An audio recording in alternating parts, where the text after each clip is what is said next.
안녕하세요. 살면서 누구나 착하게 살아야지. 이런 생각 하잖아요.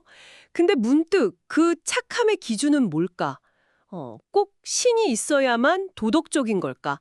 이런 의문이 들 때가 있죠. 오늘 바로 이 질문을 파고들어 볼 겁니다. 윌리엄 레인 크레이그와 셸리 케이건 두 학자의 아주 흥미로운 토론 속으로 한번 들어가 보시죠.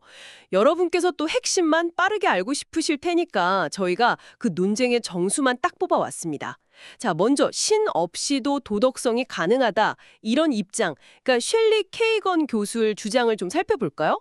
이게 단순히 그냥 남한테 피해주지 말자 뭐 이런 차원은 아닌 거죠. 네, 맞습니다. 핵심은 그거예요. 인간의 이성적 성찰 능력. 그러니까 케이건 교수는 우리가 동물하고는 다르게 내 행동의 이유를 따져볼 수 있잖아요. 그래서 도덕적 책임이 생긴다고 보는 거죠. 도덕의 기초는 사실 간단합니다.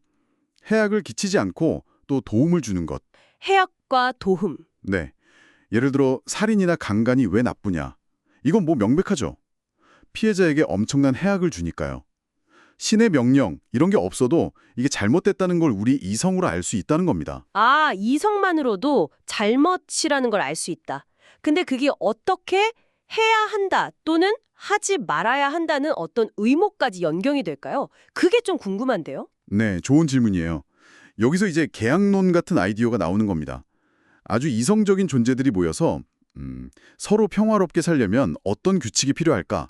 이걸 정한다고 한번 상상해 보세요. 네네. 그때 합의될 만한 그런 규칙들이 있겠죠? 그게 바로 객관적인 도덕 규칙이라는 거예요.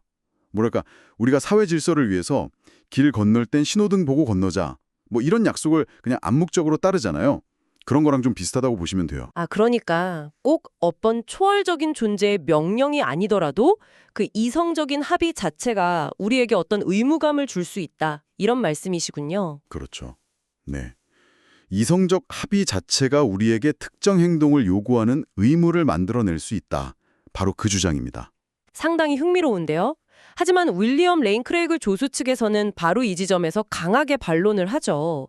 신이 없다면 우리가 그렇게 소중하게 여기는 어떤 가치랄까? 그런 것 자체가 흔들릴 수 있다. 이렇게 보는데 이건 왜 그런 걸까요? 네, 맞습니다. 크레이그 교수 측의 그 첫 번째 핵심 주장이 바로 객관적인 도덕적 가치의 문제입니다. 신이 없다면 선과 악, 그리고 뭐 인간 생명의 존엄성 같은 가치들이 있잖아요. 이런 것들이 객관적인 근거를 잃어버리고 그냥 뭐 인간의 주관적인 느낌이나 아니면 생존 본능의 산물, 뭐 이 정도로 떨어질 수 있다는 그런 걱정이죠. 아, 그냥 느낌이나 본능이요? 네.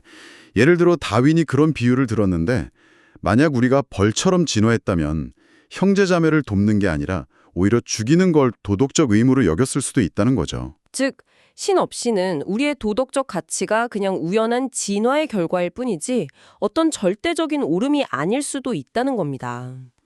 가치뿐만 아니라 의무에 대해서도 비슷한 문제를 제기하는 거죠. 네, 그렇습니다. 두 번째는 객관적인 도덕적 의무의 문제예요. 설령 뭐가 좋은지, 그러니까 가치를 안다고 쳐도 왜 우리가 반드시 그건 해야만 하는가 또는 피해야 하는가 이 의무의 문제가 남는다는 거죠. 아, 왜 해야만 하는지. 네.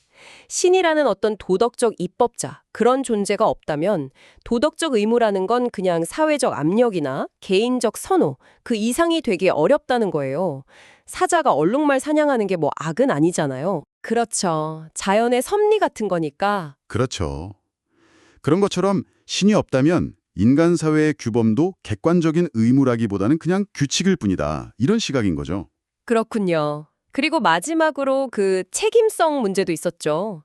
이게 없으면 도덕이 다 무슨 소용이냐, 뭐 이런 주장으로 들리던데요. 맞아요. 세 번째가 바로 도덕적 책임성입니다. 만약에 사후세계라든가 뭐 신의 심편 같은 게 없다면요. 아주 극악무도하게 산 사람이랑 정말 성인처럼 산 사람이랑 결국 죽으면 그냥 똑같아진다는 거죠. 아, 허무하네요, 약간. 그렇죠. 선행에 대한 어떤 최종적인 보상이나 또 악행에 대한 처벌 이런 게 없다면 글쎄요. 우리가 도덕적인 삶을 살아야 할 궁극적인 이유나 동기가 좀 약해지지 않겠냐는 거죠. 결국 도덕은 좀 허무한 게 될 수도 있다. 이런 주장입니다. 와, 듣고 보니까 정말 양쪽 다 일리가 있어서 팽팽한데요. 이 두 주장이 근본적으로 딱 부딪히는 지점은 어디라고 봐야 할까요?